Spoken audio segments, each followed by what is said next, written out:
Boa noite, moçada. Estamos juntos para mais uma aula de legislação tributária e direito empresarial. A gente já está praticamente chegando ao final do nosso plano de ensino naquilo que se refere à questão de direito tributário e vamos partir logo para as questões empresariais. Muita coisa interessante vai ser discutida no sentido de dar um direcionamento para a sua atuação profissional, para os enfrentamentos que você terá no mercado logo.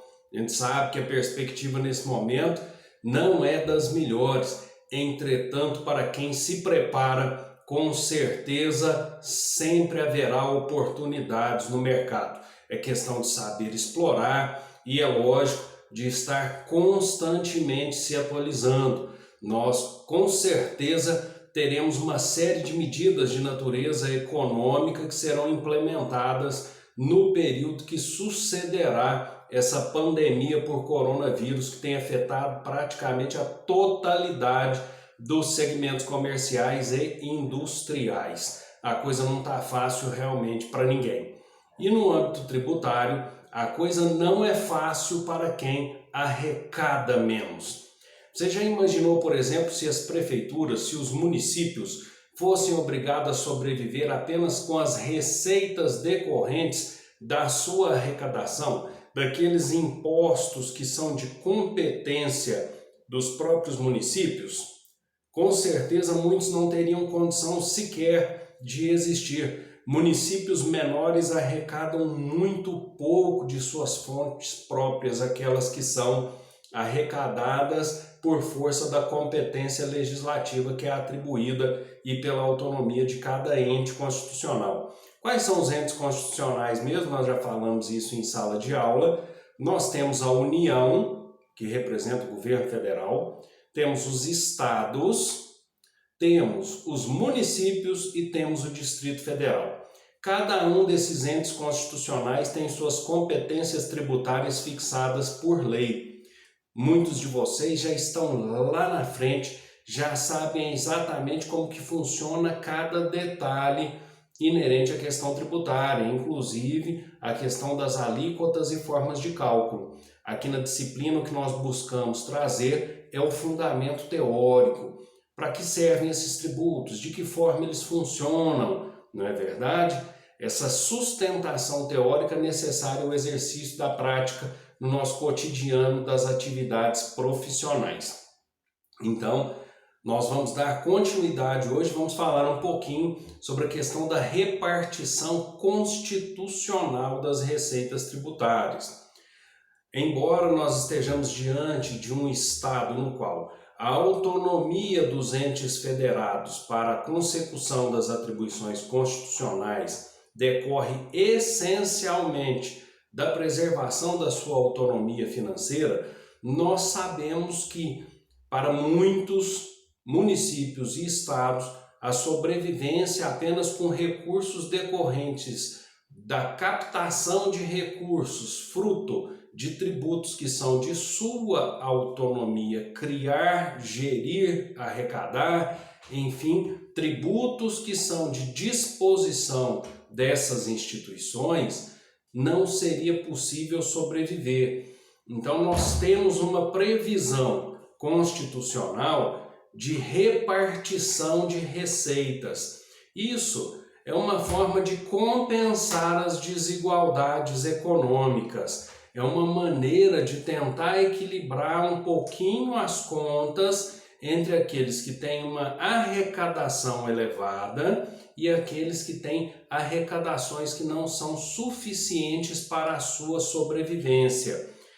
Essa repartição, por óbvio, é determinada pelo ordenamento jurídico. Nós temos estabelecidos lá dentro do texto constitucional, por exemplo, no artigo 157, inciso 1º da Constituição Federal, que vai pertencer integralmente, ou seja, em uma proporção de 100% para todos os entes federados, o imposto de renda retido na fonte. Isso sobre os rendimentos e proventos que são pagos por eles, inclusive os valores que são retidos pelas fundações públicas e autarquias que integram tanto a administração indireta estadual, como distrital e municipal. Ato contínuo, os impostos residuais que são instituídos pela União no exercício da sua competência residual, que estão lá no artigo 154, inciso 1º da nossa Constituição, também são submetidos a uma repartição direta. 20% do produto arrecadado vão ser partilhados com estados e Distrito Federal. Essa previsão está lá no 157, inciso 2 da nossa Constituição. Outro imposto que a gente escuta muito falar a respeito é a CID, que incide sobre os combustíveis. É a contribuição de intervenção no domínio econômico, relativo às atividades de importação ou comercialização de petróleo e derivados, o que inclui o gás natural e o álcool combustível também.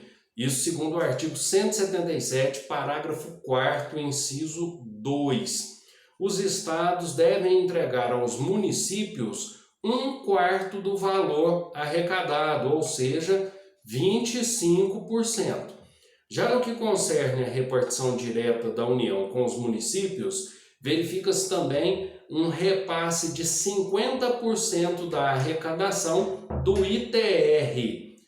Esse imposto territorial rural vai ser arrecadado por intermédio dos imóveis, coincidência sobre a propriedade dos imóveis situados em cada ente federativo, e vai, por intermédio lá da Emenda Constitucional 42 de 2003, tornar possível aos municípios chegar até mesmo à totalidade da arrecadação, 100%.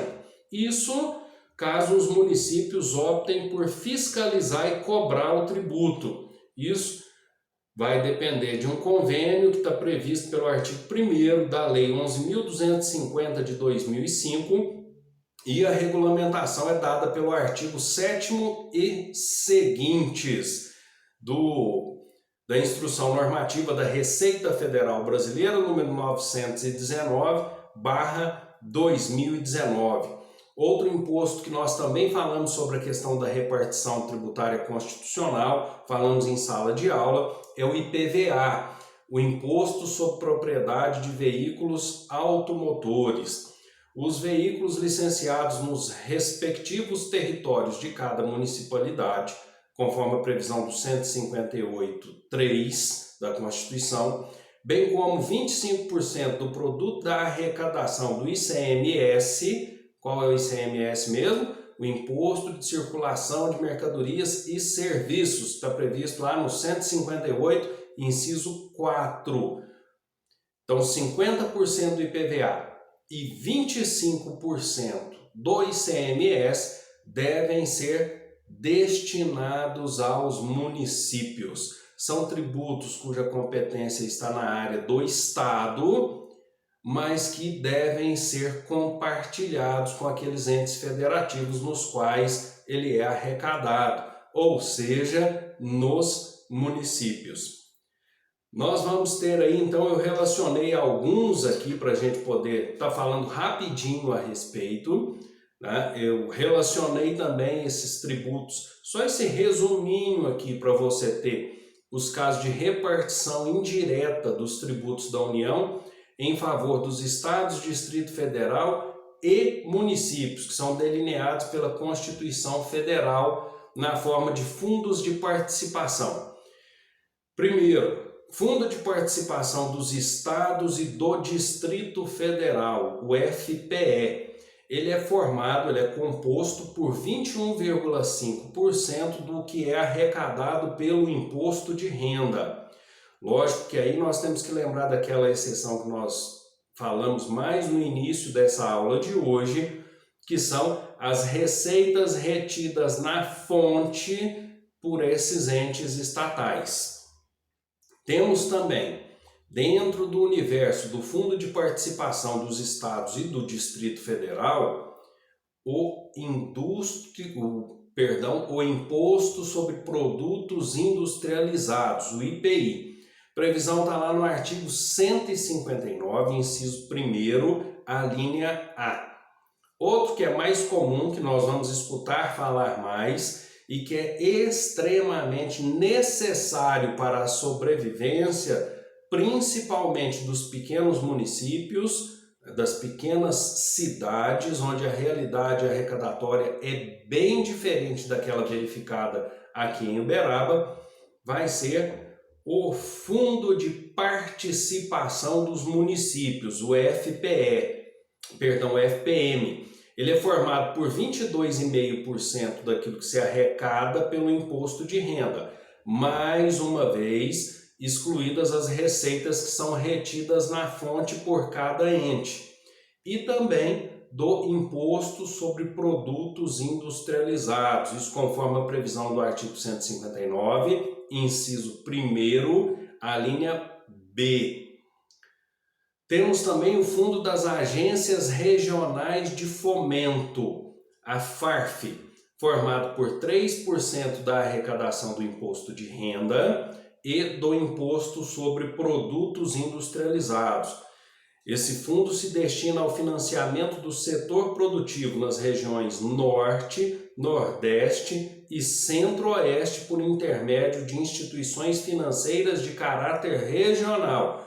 Previsão, artigo 159, inciso 1º, a linha C.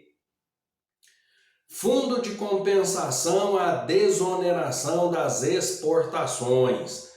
É decorrente da imunidade do Imposto sobre Circulação de Mercadorias e Serviços, o ICMS, nas exportações de produtos industrializados prevista pelo artigo 155, parágrafo 2º, a linha A, que teve a redação conferida pela Emenda Constitucional 42 de 2003. Esse fundo vai ser composto por 10% da arrecadação nacional do IPI e tais recursos vão ser repartidos entre os estados e o Distrito Federal. Vão ser repassados pela União proporcionalmente ao valor das respectivas exportações de produtos industrializados.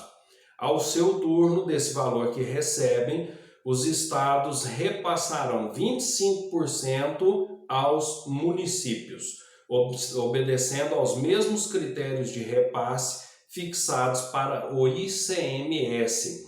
A questão da previsão da repartição das receitas tributárias, essa repartição prevista pelo texto constitucional de 1988 e que vem sofrendo modificações ao longo dos anos pela necessidade de atualização, tem como finalidade primordial socorrer, dar um fôlego àqueles municípios que têm uma capacidade arrecadatória menor, àqueles estados que sem o auxílio da União com certeza estariam fadados a não sobreviver.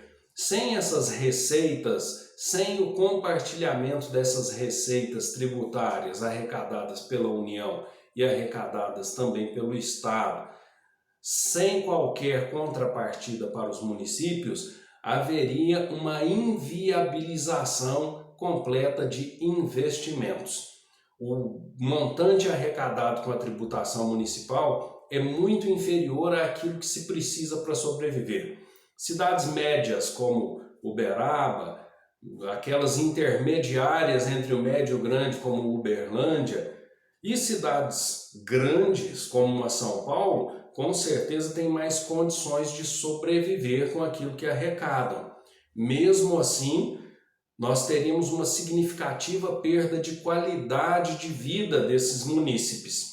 Então, com a repartição constitucional das receitas tributárias, nós vamos ter um imperativo que gera um certo equilíbrio e permite a compensação das desigualdades sociais.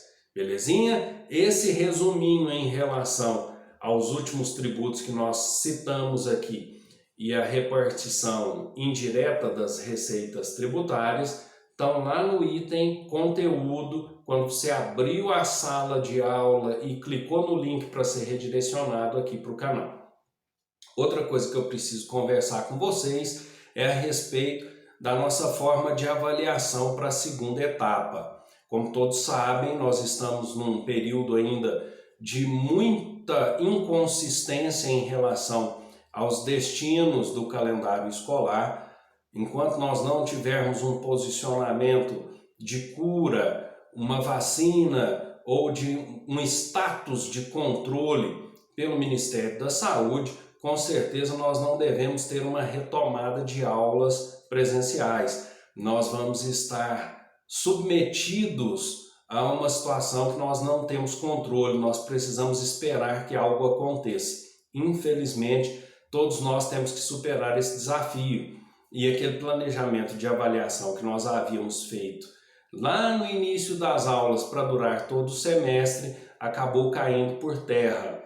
Então, a proposta que eu tenho, e estou aberto a sugestões, vocês podem me mandar pelo e-mail que está aí no corpo também do conteúdo de aula, onde vocês tiveram acesso a esse pequeno bate-papo de hoje, a essa aula para dar uma noção da questão da repartição constitucional. Inclusive, eu também coloco aí para vocês um link de artigo científico relacionado à repartição das receitas tributárias constitucionais. Meu contato está aí, está nas aulas anteriores, francois.ramos@hotmail.com. Se você tiver uma sugestão diferente dessa que nós estamos concebendo aqui, por favor, me envie para a gente poder refletir um pouquinho. Mas já na próxima semana eu vou estar com todo o formato definido, porque eu quero dar a vocês pelo menos 3 semanas para poderem desenvolver as atividades avaliativas do mês de maio. O que é que eu estou pensando? Uma vez mais nós termos um teste objetivo, sendo a avaliação, no importe de 20 pontos do total de 30 pontos disponibilizados para a segunda etapa de avaliação, e uma atividade ou 2 atividades teste, se for uma valendo 10 pontos, se forem 2 valendo 5 pontos cada uma. Provavelmente eu vou aplicar apenas uma em razão da questão da disponibilidade de tempo, para vocês ficarem um pouco mais tranquilos em relação às obrigações que estão aumentando com certeza nesse período de educação à distância. Então a gente pega 20 pontos de avaliação estilo prova e mais 10 pontos de trabalho. Ambos eu formato num padrão teste, de maneira que assim que você realizar a sua avaliação e concluir, o centro de notas disponível no portal faz o cálculo e já vai atualizando automaticamente a sua nota, o que ajuda a controlar até um pouquinho da ansiedade do como é que eu estou me saindo. O que é que vocês acham? Me deem a opinião de vocês, mandem pelo e-mail, mandem pelo inbox do Facebook, podem mandar pelo WhatsApp, vocês é que sabem, tá? O professor está aqui para tentar fazer o que for melhor para todos nós, lógico, dentro daquilo que nós temos de possibilidade, dentro daquilo que a flexibilidade avaliativa conferida ao professor permite. Então nós não podemos ficar aplicando muitos trabalhos com nota reduzida e também não posso reduzir o quantum destinado às provas. Mas vocês viram que a gente fez uma aula de revisão e a maioria saiu-se muito bem nas provas, aliás. Tá? Parabéns a todo mundo pelos resultados conseguidos.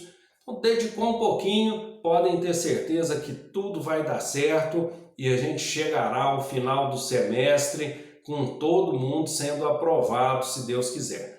Tá bom? Grande prazer estar aqui com vocês mais uma vez. Fiquem todos com Deus. E na segunda-feira a gente volta com aula. Eu já quero abordar algumas questões inerentes ao direito empresarial antes de fazer o fechamento do tributário, para a gente dar uma variada de conteúdo, quebrar essa dinâmica de só abordar tributos, como tem sido feito nas últimas semanas, para dar uma relaxada, e também para poder ampliar a nossa possibilidade de trabalhos ou de trabalho para o mês de maio, tá ok? Então não perca a próxima aula, fique atento às orientações, não deixe de consultar o portal e assistir a aula todas as semanas, beleza?